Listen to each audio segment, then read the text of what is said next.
سورة الزخرف قدمنا.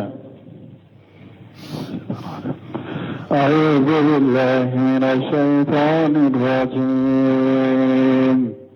بسم الله الرحمن الرحيم. حميم والكتاب المبين. إنا جعلناه قرآنا عربيا لعلكم تعقلون. وإنه في أم الكتاب لدينا لعلي حكيم. أفنضرب عنكم الذكر صفحا أن كنتم قوما مسرفين. وكم أرسلنا من نبي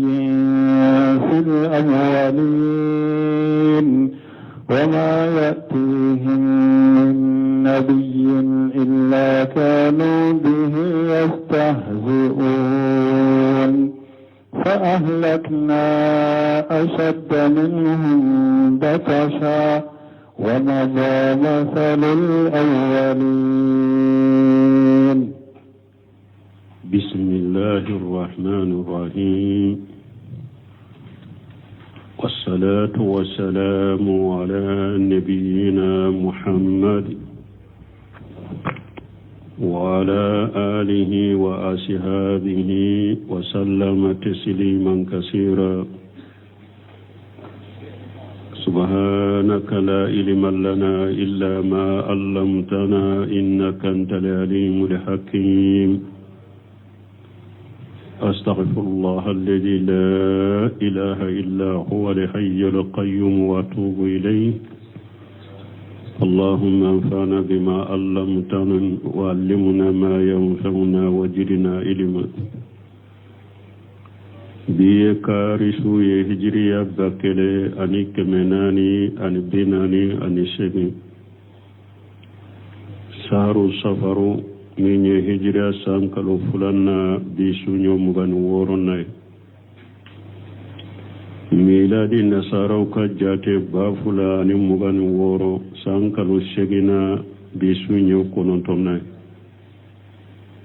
أمبي دورا بغو مسجد رجاق أمبو كونو. أعوذ بالله من الشيطان الرجيم. بسم الله الرحمن الرحيم. حميم والكتاب المبين إلى آخر الآيات. تفسير سورة زخرف. سورة زخرف نيني مشري سورة مشري لو بفوا كونو. ni sura nye makka sura de وهي مكية. مكة سورة دروا جينا كثيرين تم مكة سجلا ويا سورة ما هجرك. آية بيسجني كونتو ده سورة إني. سورة إن تقوم بركلامة كو زخرف. مناسبة التسمية منني سورة إن تقوم ولا وسورة زخرف لأنها تتكلم عن ترفي في الدنيا وتعلق والافتتان بما فيها من مجاهر وجينة. مننكو سورة زخرف parce que sora in kumana jiyan nema munun be jiyan kono jiyan nema ana kan lafiya ani dusukun be diloli min ke jiyan la ani ni dusukun be fitina ni fe munun bangalen be jiyan kono ani akam mashiru ni mogo be fitina nay dusukun be fitina nay oruko fode sura kono de ato sura intogore la ko suratu zukhruf. موافقة أول سورة لآخرها ni sura indamina na laban be nyogonta بدأت السورة بالتقرير أن الله خالق السماوات والأرض سورة نيا دامنا كو ألا دي سانكبولون فلا دا أني دومكولون فلا ولئن سالتهم من خلق السماوات والأرض ليقولن خلقهن العزيز العليم سورة آية فلو كرنيني وختمت السورة بالتغرير أن الله مالك السماوات والأرض سورة تارا دافا كتمة كو ألا دي سانكبا ولون فلا مربغة أني دوما كلون فلا مربغة وقالوا آلهتنا خير أم هو ما ضربوه لك إلا جدلا بل هم قاسمون وذلك للدعوة لعباده إلى التوحيد ni sora aye aka jon wale kata tauhidima wa ibadatil khaliq ani damma sakabato wal malik ali maralikila li hajal kauni ninjiya maralikila nin ko munun dilale no maralikila wale likera ni sora ni wale like kato patoma المحور الرئيسي لسورة ni sura nyere akakuma yere folobe kun folobe juman kade tahzir min fitnati dunya wa jinatuha sura nyere aka kuma folo yere be aka ko folo yere be minka ka hada madem baga an kana fitina ni jiyaye ani jiya ka mashiri كوم بني سورة بلكنا ما ينكونو بدأت سورة المباركة بالتقويف والتهديد للمشركين من عدم الإيمان بالنبي صلى الله عليه وسلم بتذكيرهم بمسير من قبلهم من المكذبين سورة إنيا دامنا ني سورة بلكة من يا دامنا ني بغليني كانكار مداي مشركوية منهم بنك اللي مناني تشيرني كو هكلي جيكي mogo folo munu nye chide ungalon tiga ya wulaban kera la hala mina karni muksiriku fana hakili jigoda ube sura bisegini duru nana urudat الدلائل قدرة الله تعالى في كونه وفي خلقه السماء والأرض والمطر وتسقير المراكب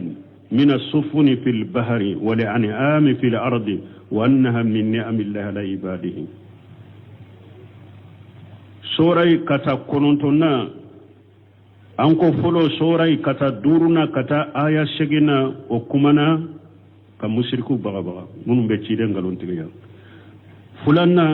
سورة كتا آية كنونتنا كتا آية تاني سبنا ألا يكاد الله ويرانا أكاك كيكوتا ولا أنا كدام في ولا ani sankabala ani dugukolo ani sanjiw nadi ani menye kayele nan kan feun kolo anye bato ulu be baji kono bagaw ambe yele ulu ka dugukolo ko kanaka ka fo nunu nye nema de nema munum bora ala fe kata aya konontona kata aya tawni sabana mbo ye sura inkono sabana urudati shay'a mimma kana alihi almustamil jahili من جهل وخرافات وشرك كدعوتهم أن لله بنات سبحانه أما يشركون ويصفون كتا آية دورنا كتا آية كنتنا سورة نجمان يرانا جاهلوا ككفوتم بجاهلية منا وتم بجاهلية منا نخرافات نتم بمشركية منا نتم ككاولة كفوكو دموسو بألا بولو ala senyaniro kaboma ala senyaniro kabe femma ulube munu farala kanu be munu mankutu o boy fo sura inkono urudati tabarru ibrahim alayhi salam min ash-shirk wal awsan sura kata aya mugani woruna kata aya mugani shekina ibrahim akabarili kabo mushrikiyama min ash-shirk wal awsan ibrahim akabarili kabo mushrikiyama ani boli bato sura mbena kuma ufanaka بينت سورة المباركة أن فضل الله تعالى يؤتيه من يشاء من عباده وأن المال والجاه ليس بميزان الأتى عند الله كتا سورة آية بسبن كلنا آية بسبن فلنا سورة بيمبا بانغانيه كو ألاك فسمانتيا كو أبوجي مغممين جيا أكا جونا كو نفلو أني درجة نتيتري بنا ko nunun te mejane nunun te sumali fenye min bayira ko ala be karasa fe ala de nindi karasa mai daraja be karasa la nafulo be karasa bolo nunun te mejane ni suma fenye nambe sumana ye ka foniya ye ala ye nindi karasa ma ala ba fere wote qissatu Musa alayhi salam woruna ni sora bina kuma Musa ni Firauna ka qisaka فرعون من دانتم بغدو واقترار فرعون بالمال والجاه والملك أن فرعون ني فرعون نفلو يا مرسا لني نفلو مني أني أكتتري أنا كمرلم مني مرسا ني سورة بنا كموكا آية بنا ني وورنا كتا آية بدور ني وورنا ولن فلنا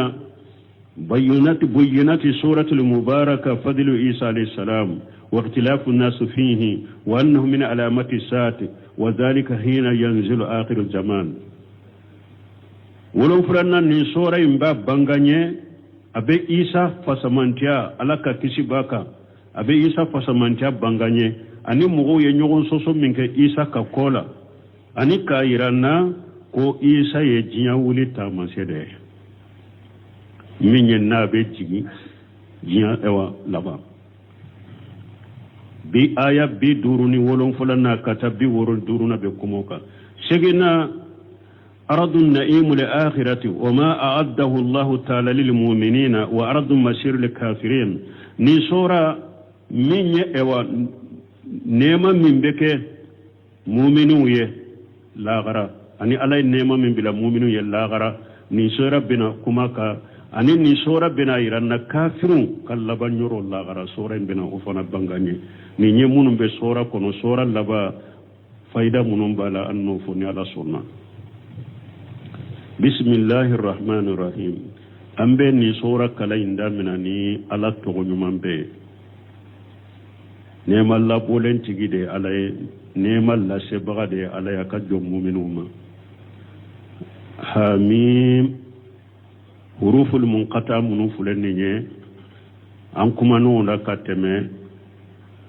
doni ke baw ka kuma sahalen na korotula me do mana bula qur'ana kono kayira kafirula qur'ana jigna aw yere ka harafu doni na ka arabu kandela de men kwa kana ne hari sura kelenye ube aya kele addesera nimbayira ko qur'ana yedese fende dam fensi tese kana ne qur'ana nyugona wal kitabil mubin ala ko alekal nani kitabu ye kitabu min bangalendo abe bangali ke fana inna jalinahu qur'anan arabiyya ala ko ale qur'ana jigi ko qur'ana ya arabu kande la'allakum taqilun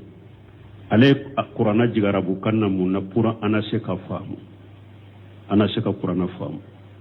wa innahu fi ummul kitab ala nana qur'ana bonyana ka karama ana ka korta fo ko min yallahu li mahfuz ko qur'ana sebelembo kono wa innahu fi ummil kitabi ladaina ko kitabu belleshri min be ale ala fi sanfe ko qur'ana bo kono lahu li mahfuz la aliyun ala min korota lendo hakim ala min yekiri masaya anin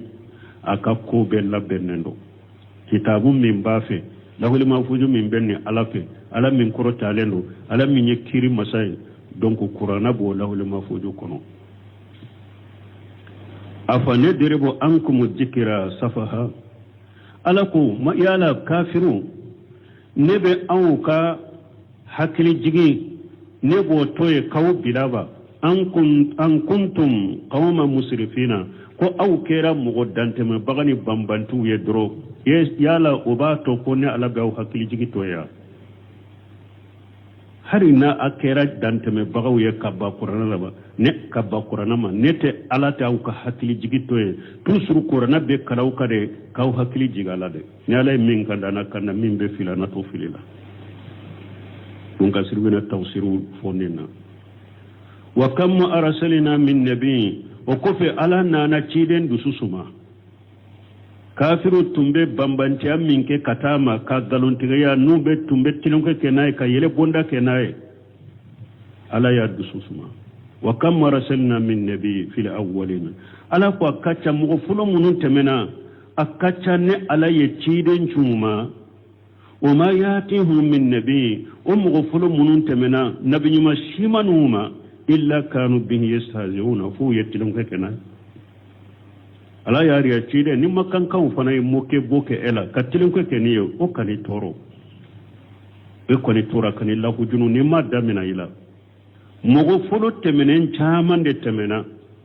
a jamakulu be ni ne ala nabi nyuma cinuma u be yetilon ke kam moke boke ni nabi nyuma wiyade fa ahlakina asadda minhum batsa aw ala ko alaye mogo halaki kateme munun kam minalinu ka fanga ka giri kateme maka kafiruka wa mada masalul awwalina a mughfulu munun temena ne ala yamin kula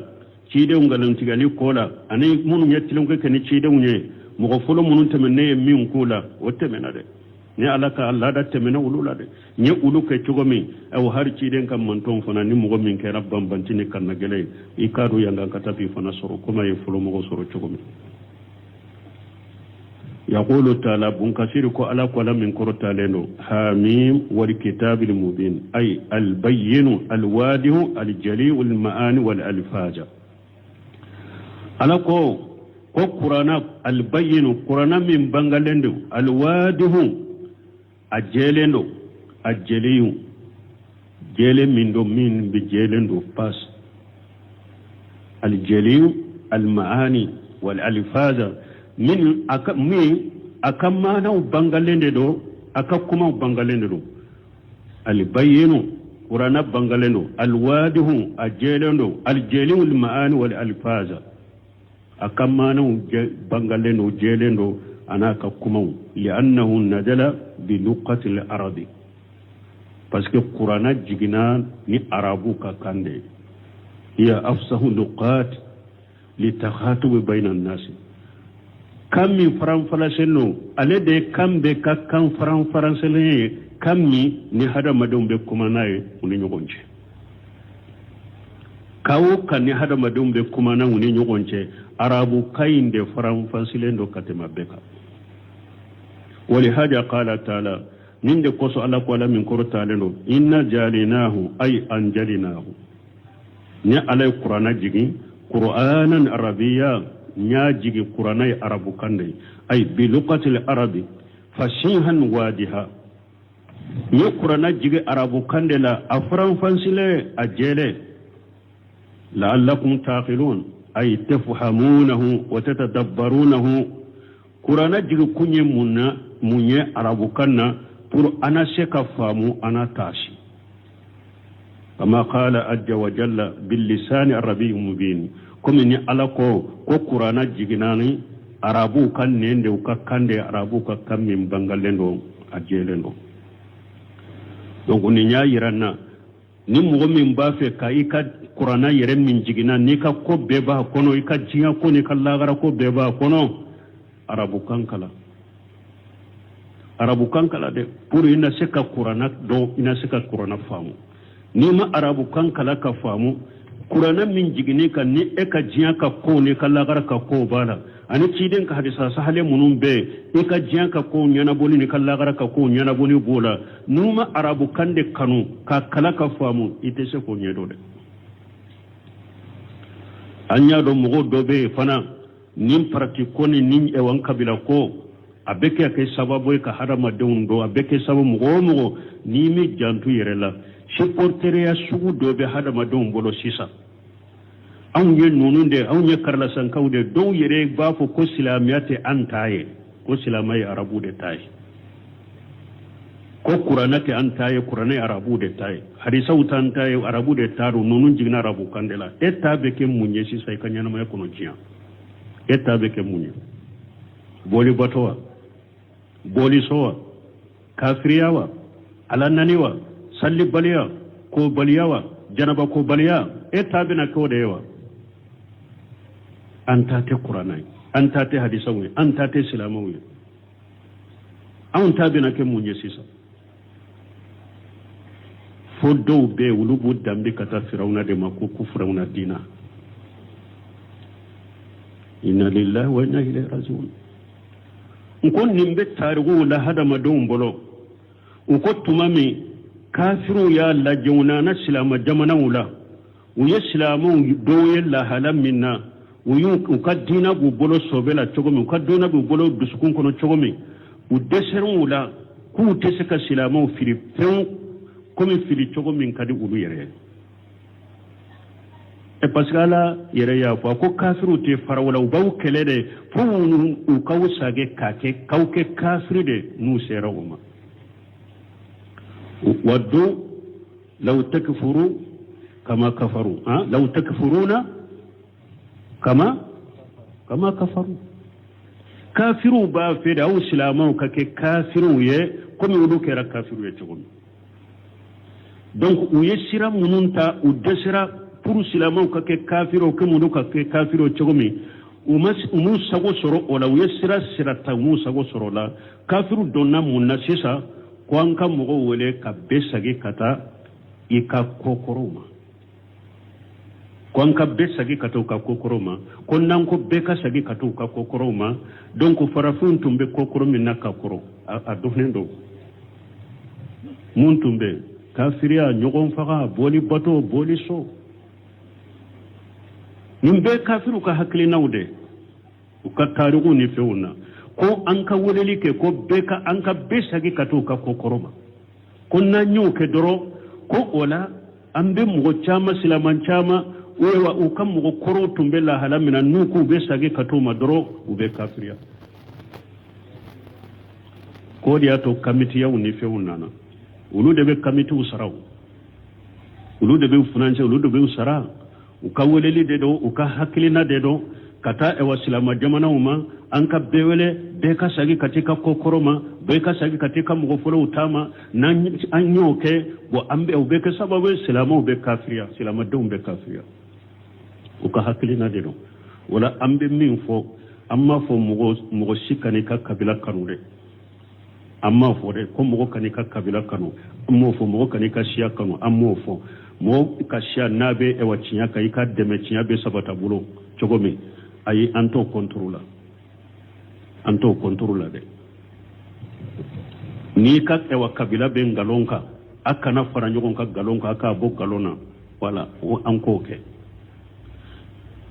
wala memminye si proteria ngalonka hari ambe galomina anka kokoro ye ngalominye anka ba arabu kanna anka ba kuranala anka ba islamiyama anka sagi katanka koroma ambe nin kontrola ninye kafiru ka hakilina de ka silama dom makosa ka silama makosa kusagi kata kafiria makomu yere ya fotogo ala ya fotogo mi ulu ba aka ke kafiri de komu ulu kera kafiri togo wode ni hakilina uye nubu finance ko beka sagi katifa korosirama wala mugo ko silama de fente e bolo jiya kono kanka min kanu karabu kambo fente bolo jiya kono kanka min kanu ka qur'ana bo fente bolo ikanka min kanu ka defa ki kesira be famu chogo mi ka ciden ka sa salimbo ika jiya kunna dia ana kishi ani kala gara kunna dia na kishi abode la de kafiru ko hakilina de fulenye kambara bu la pew kasro suni tile wulu yerebe arabu no fe chuchu unu be donka bola suni tile wulu yere ni arabu be donka bola suni tile ube uyaw kaf aw farafu faraka bo arabu la pew ko koniya bilendo aw dusukun kono pura kana ke jiya ka hera kana ke la gara ka here alaka hakliman dama وقوله تعالى نعلق وإنه في الكتاب لدينا لعلي حكيم بيّن صرفه في الملأ الأعلى على القرآن كقرطة بانج سانكب قرطة لنا ليصرفه ويؤجمه pour mogo ka qur'ana korota u ka qur'ana bonya ويؤتيه أهل الأرض ويؤتيه أهل الأرض أنا فور دغكل دونكو كاتغو قرانكو ماي ala yere ye kurana bonya defo pour ka kurana kanu do andu sukun kono ka boyoro fanye ko sankaba lege sankaba kortale ko kurana bora ende ni fo kunye munye pour ka kurana ka bonya ka banganye sankaba lege la ni sankaba kortale na pour anka kurana korota pour anka kurana bonya pour dugukolo donke ka tugo kurana ko wa qala ta'ala ko ala min kortale ndo وإنه أي القرآن على القرآن في أم الكتاب أي له لوح المحفوظ لدينا أي عندنا كو قرآن كو أبور الله كو قرآن بالله المحفوظ لا عليه ألفه لا عليم أي ذو مكانة عظيمة وصرف وفضل قرآن ni wa joyro korotale dunkedo bonya dunkedo korta dunkedo fasamanta dunkedo ale aliu ale hakim bun kasira be kuma ale ya sage kata qur'ana dema do bali aliu hakimu sage kata alama bun kasir ya sage kata qur'ana dema ya mana qur'ana ju makanati yoro do yoro baddun kedo do yoro baddun kedo e qur'ana azimati yoro min kabu wasarfu korta dun kedo qur'ana fadala ni fasamantia hakimu muhakkam bari'un min al-labsi wad-dayn awa qur'ana labbenno de qur'ana barile no kabo nyagambe ma ani jenge nyagambe tala jenge tala allah benno de wa haja kulluhu tanbihu ala sarfihi wa fadlihi bun kasir ko nim beyede kan hakli jigi qur'ana ka korotala ani qur'ana ka fasamantia kama qala tabaraka wa taala komini ala ko masami ahera ka chakorotalun innahu la qur'anun karim fi kitabin makinun aya wore kono ala kunnin qur'ana bade na be kitabu tangalen kono la yamassuhu illa almutahharun mugo sitem maga qur'ana la malikawla mugo sitem magala fo mugo seneyalew malikaw tanzilun min rabbil alamin qur'ana jigna kabo danfen bettigi ala defe من بسورة الواقع قلو وقال تعالى لكو كلا إنها تذكرة على كل قرآن حكري جيده فمن ساجكره ناكد مؤمن يميري كتاش في صحف مكرمة قرآن بغافة ولا غافة منون بنيالينو مرفوعة غافة منون كروتالينو متحرة غافة منون نوسينالينو بأيدي السفرة نو بمالكيا وبولو مالكيا منون يتشيدوني ala ni ciidawun ce malika munu nya ciidawun ya nube alaka nyamar kawunya nabo kiramin barara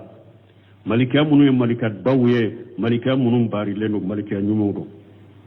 wali haja nindo koso istambata ulama rahimahumullah min hayatin ayatayn doni ke bago ala ku nema uyefaleli ke kabonni aya fulala anna al muhdisa la yamassu al-mushafa koni mugomin ni sobe bila koy kanama qur'ana la o ya stimbatu kabonni ayala o ya delila fale kabonni aya fulala mugomi salliji tela ube mugomi janaba bila ima ko koy kanama qur'ana la o ya delila fale kabonni ayala kama warada bihi al-hadith in sahha komi ne hadisan nana la choko min hadisa sahara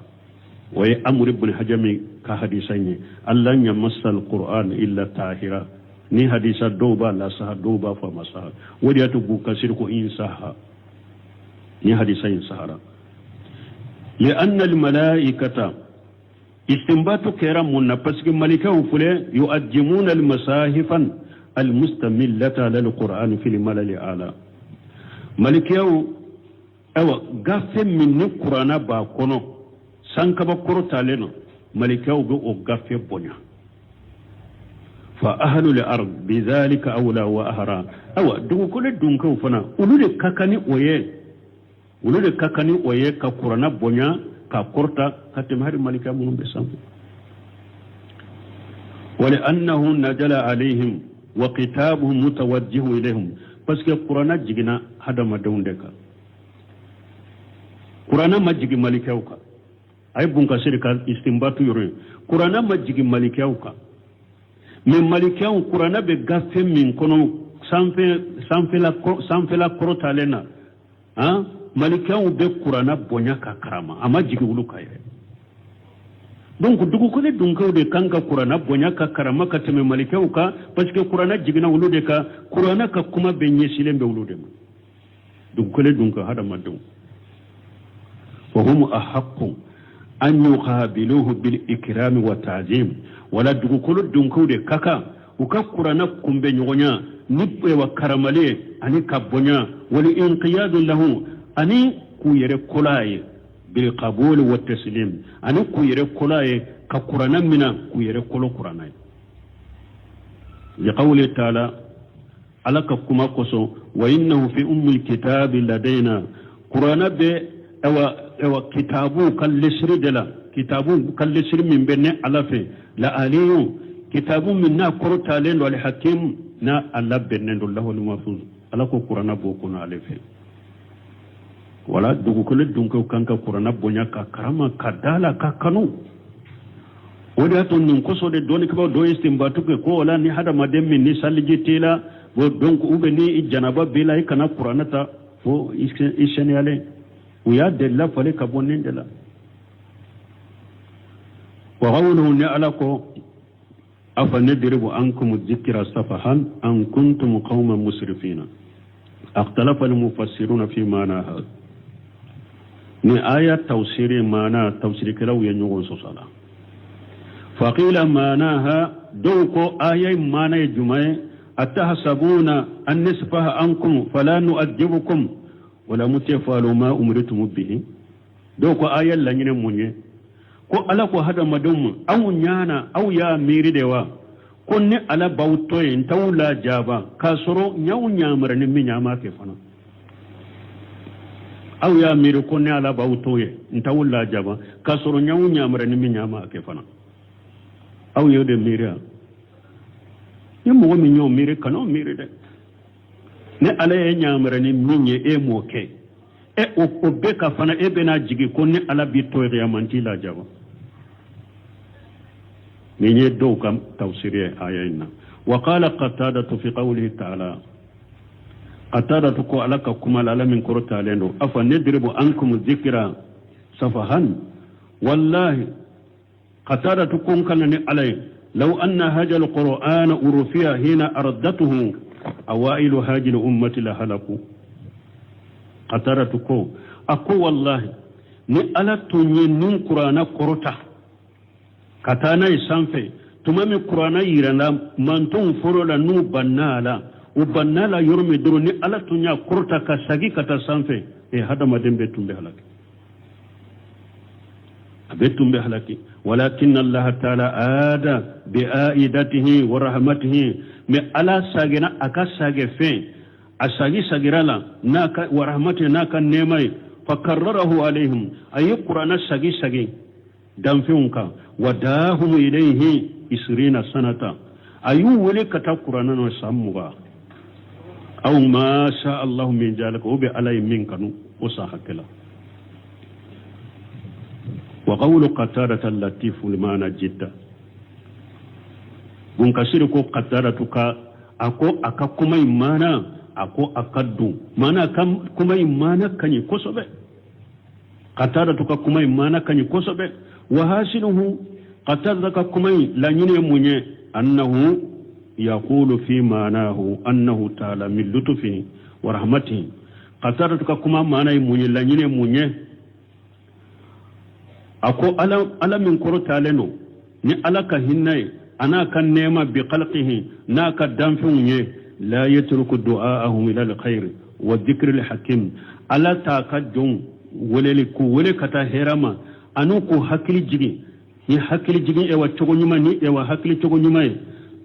ni to hakili jigi ni fenye mi labbe nendo wa huwa alquran min yin qur'anai wa in kanu musrifina mu'aridin anhu harina ya suru dante me bagawde do ubanna qur'ana de ma ala tu wele di to kata herama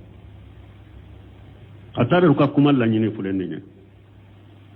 yala aw mirula ka fo ye bambanti min ye korotali min aye yorokota danteme min ke anaye banni min ke qur'ana la aw nyala o be ke sababu ko ne ala baka hakili jigili toya bal nto toye bal amara bihi liyahtariya bihi alay mugo nyamara ni qur'ana puruna kanda ni qur'ana ma qadara hidayatahu alay min ka kanda latige وتقوم الحجة على من كتب سغاوته أو حجنا جمعك على من فنكات كنا وياسبه ولا أفهم رسوا قتارتك كما مانا من فنبون كسر كنا كني كوسبه أم فنا توصير فول لانين دفو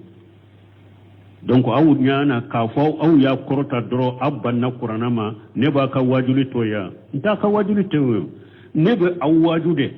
ni ala ya latige min ka kanda ina kanda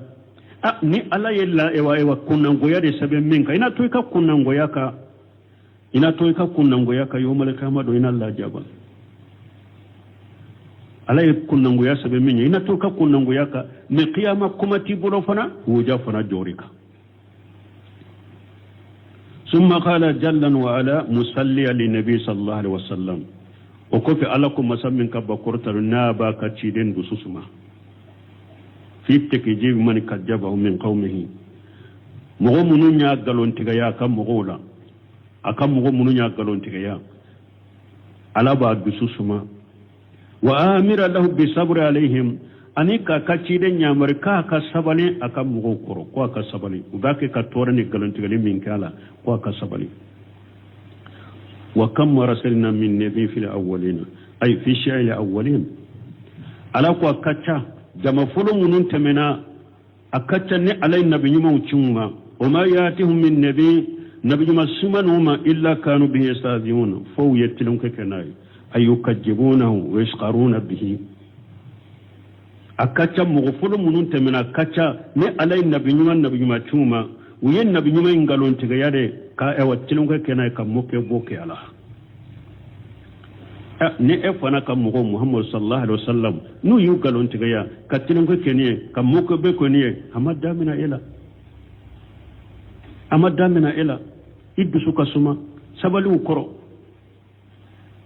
nabi nyuma kacha nu temena enye ninkera bela بتاكر نينشودلا وقوله نعلكو فأهلكنا صد منه بتسا أي فأهلكنا المكذبين برسل ألكو مغو دو تمنا مغو منون تمنا نو يتيدون غلون تغيا نيو حلقين وقد كانوا أصد بست من حول المكذبين لك يا محمد ولك فنغتون كجري مغو منون فلك إيه غلون تغيا سيسا نيو مغو حلقي ولوني مون فنغ كجري كتمنونك munun be qur'ana jiya kunu sa kamitu be alanna be qur'ana nana ante islam ko la be firano dina de la firawuna mi nyaw yere ka karamo na ba dambe katama o wasurani jimi nyereye ala ya to o jide kono abe de sauden nasarau baka halaki waru dawma duraka waru du wari munun ba halaki jiya ni la garaduru be yela wala nasara ka karamo bawire ba do chomo wote senen dina la awa mugo ni ko ibe nin dina kele kene kare kwala tito abi halaki nasaru yere bodo kafiru yere bodo ma islamiya kele sugudo be kafiru yere te soko ke abara ube awu munun te fen kalama de uba wude sarad dibila ka ke pasi uba fo ubado atawu to abawu halaki ori atu luta sugudo ke uba wude bilala ube mugo wude bilala kausara ka halaki jiya ka halaki lagara yere be islamiya do alaye mugo halaki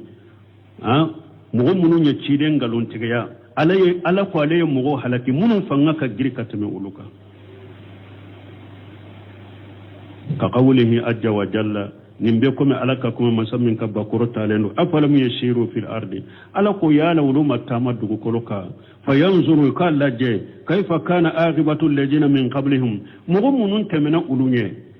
kanu aksara minhum wa saddaqu wata kafiru munun temena ulunye o kafiru nu jamatun ka sisan ka kafiru ka jamae o ka fangatun ka gire ka temi sisan ka kafiru ka fangaka ne ala yu halaki donc kafiru munun be dugu kolo ka sisa ala ko luma tama dugu kolo ka ni faru kolo nu hakile o kan ninya kafiru munun temena ulunye ninne ala yu halaku kacha katmenin kafiruka kafiru munun temena ulunye ninne ala yu halaku fanga ka giri katmenin kafiruka ne ala mulu tenyu halaki nunu de beto au de be sedina la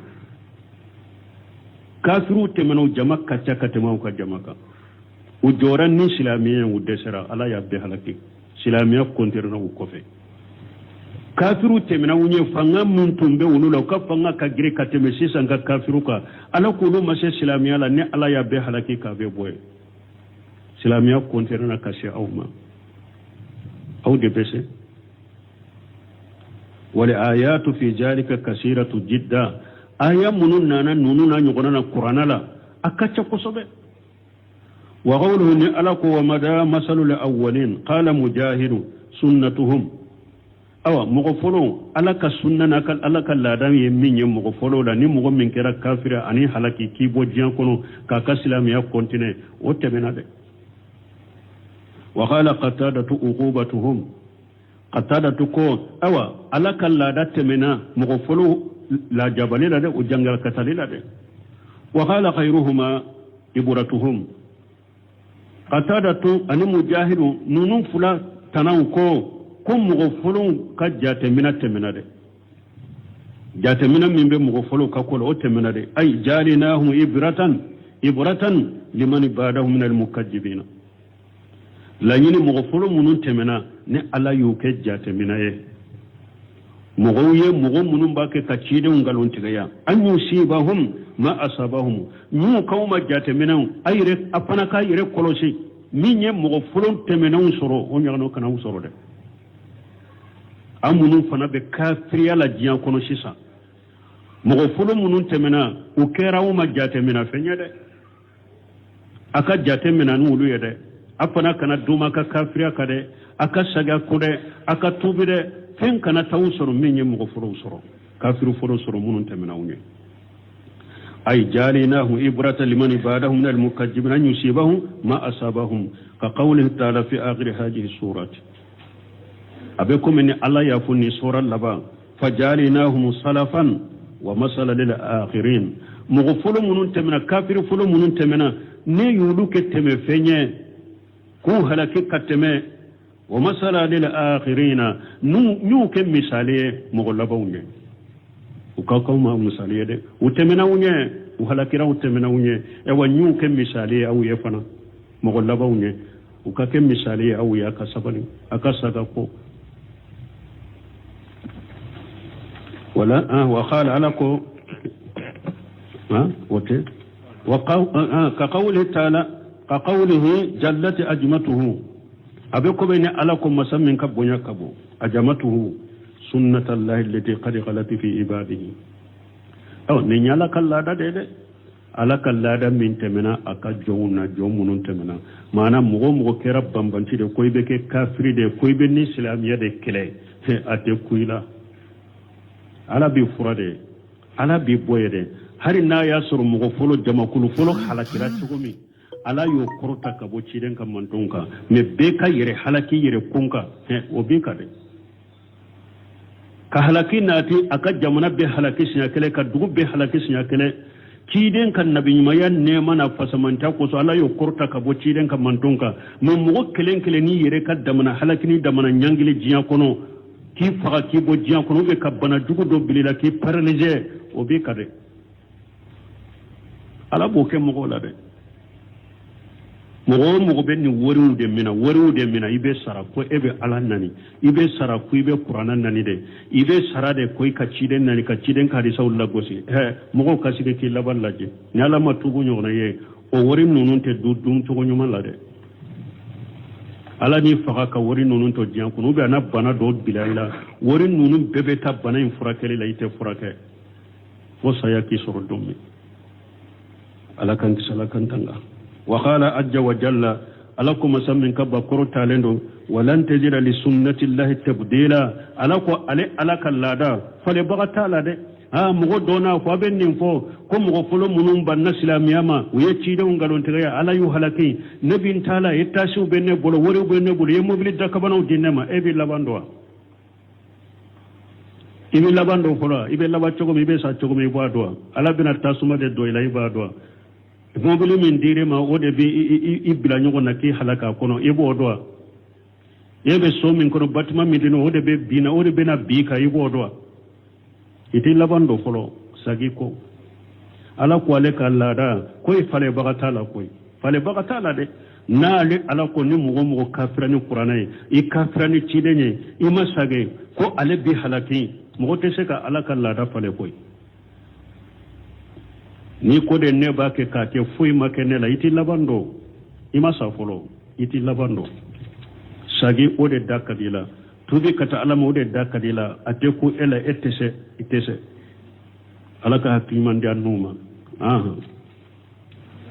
wati sera ya inshallah subhanakallahumma rabbana bihamdika ashhadu an la ilaha illa anta astaghfiruka wa atubu ilayk سورة الشورى آيات كنونتو tilala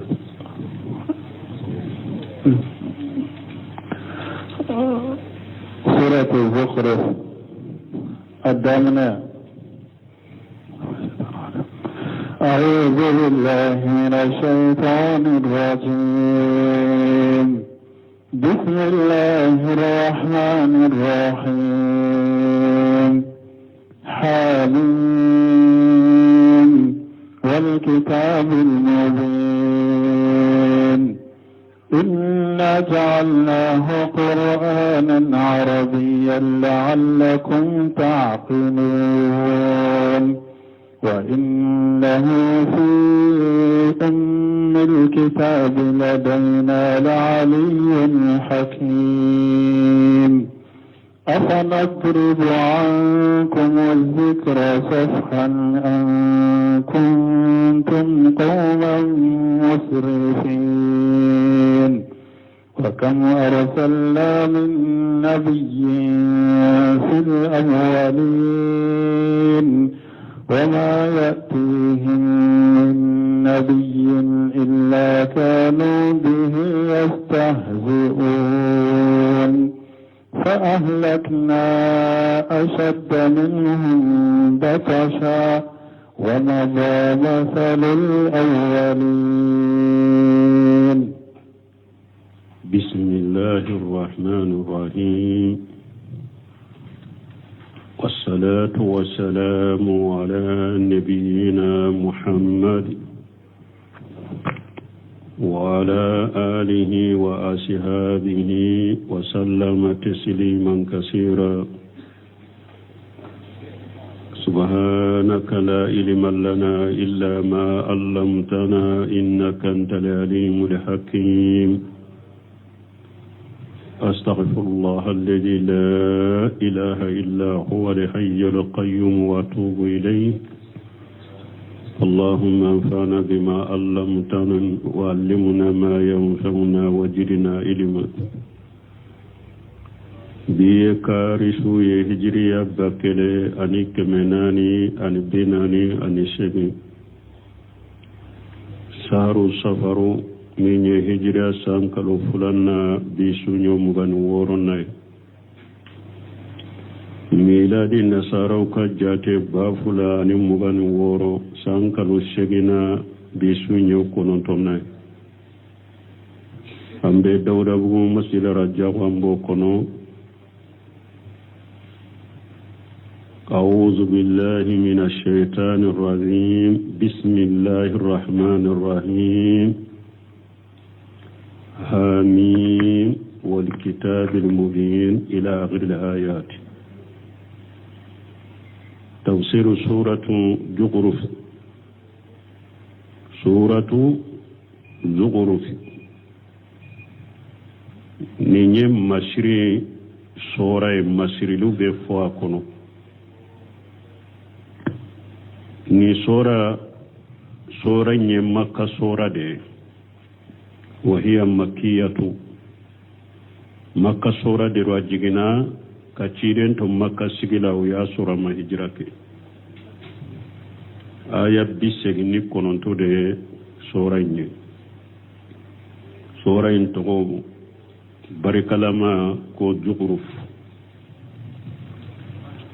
مناسبة التسمية منني سورة انتقو وللا وسورة زخرف لأنها تتكلم عن ترفي في الدنيا وتألق والافتتان بما فيها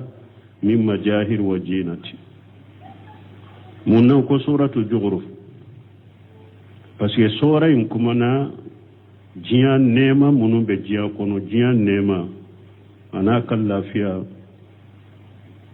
ani dusukun be diloli min ke jiyan la ani ni dusukun be fitina ni fe munun bangalen be jiyan kono ani akam mashiru ni mogo be fitina nay dusukun be fitina nay oru ko fode sora kono de ato sora intogore la ko suratu jughruf muwafaqatu awwal sura li akhiriha ni sura indamina na laban be nyogonta بدأت السورة بالتقرير أن الله خالق السماوات والأرض سورة نيادامنا كو ألا دي سانكبولون فلا دا أني دومكولون فلا ولئن سألتهم من خلق السماوات والأرض ليقولن خلقهن العزيز العليم سورة آية فلوكرانيني وختمت السورة بالتغرير أن الله مالك السماوات والأرض سورة تارا دافا كتمة كو ألا دي سانكبا ولون فلا مربغي أني دوما كلون فلا مربغا وقالوا آلهتنا خير أم هو ما ضربوه لك إلا جدلا بل هم قاسمون وذلك للدعوة لعباده إلى التوحيد ni sura aye aka jon wale kata tauhidima wa ibadati al-khaliq ani damma sakabatu wal malik ali maralikila li haja al-kauni ninjiya maralikila nin ko munun dilale ndo maralikila wale likera ni sura ni wale like kato patoma المحور الرئيسي لسورة ni sura nyere akakuma yere folobe kun folobe juman kade tahzir min fitnati dunya wa jinatuha sura nyere aka kuma folo yere be aka ko folo yere be min ka hada maden baga an kana fitna ni jiyaye ani jiya ka mashiri ko munun be ni sura balikana mayin kono بدأت سورة المباركة بالتقويف والتهديد للمشركين من عدم الإيمان بالنبي صلى الله عليه وسلم بتذكيرهم بمسير من قبلهم من المكذبين سورة إنيا دامنا ني سورة بركة من يا دامنا نبغى بغليني كانكر مداي مشركوية منهم بنك اللي مناني تشيرني وهكلي جيكي mogo folo munu nye chide ungalon tiga ya wulaban kera la hala mina kalni muksiriku fana hakili jigoda ube sura bisegini durunana وردت الدلائل قدرة الله تعالى في كونه وفي خلقه السماء والأرض والمطر وتسقير المراكب من السفن في البحر والأنعام في الأرض وأنها من نعم الله على عباده سورة كتا كنونتنا أنكو فلو سورة كتا دورنا كتا آية شغنا وكمنا كمشركو بغا منهم بيتشيدن غلون تغيا فلنا سورة كتا آية كنونتنا كتا آية تاني سبنا ألا يكاد الله ويرانا أكا كيكوتا ولا أنا كدام في ولا ani sankabala ani dugukolo ani sanjiw nali ani menye kayele nan kan feun kolo anye bato ulu be baji kono bagaw ambe yele ulu ka dugukolo ko kanaka ka fo nunu nye nema de nema munum bora ala fe kata aya konontona kata aya tawni sabana mbo ye sura inkono sabana urudati shay'a mimma kana alihi almustamil jahili من جهل وخرافات وشرك كدعوتهم كدعوتهم أن لله بنات سبحانه أما يشركون ويصفون كتا آية دورنا كتا آية كنتنا سورة نجمان يرانا جاهلو ككفوتم بجاهليا منا وتم بجاهليا منا نقرافات نتم بمشركيا منا نو تمبا كا ولي كفوكو دموسو بألا بولو ala senyaniro kaboma ala senyaniro kabe femma ulube munun farala kanu be munun mankutu o boy fo sora inkono urudati tabarru ibrahim alayhi salam min ash-shirk wal awsan sora kata aya mugani woruna kata aya mugani shekina ibrahim akabarili kabo mushrikiyama min ash-shirk wal awsan ibrahim akabarili kabo mushrikiyama ani boli bato سورة بنا كمو فنكا بينت سورة المباركة أن فضل الله تعالى يؤتيه من يشاء من عباده وأن المال والجاه ليس بميزان الأتى عند الله كتا سورة آية بسبن كلنا آية بسبن فلنا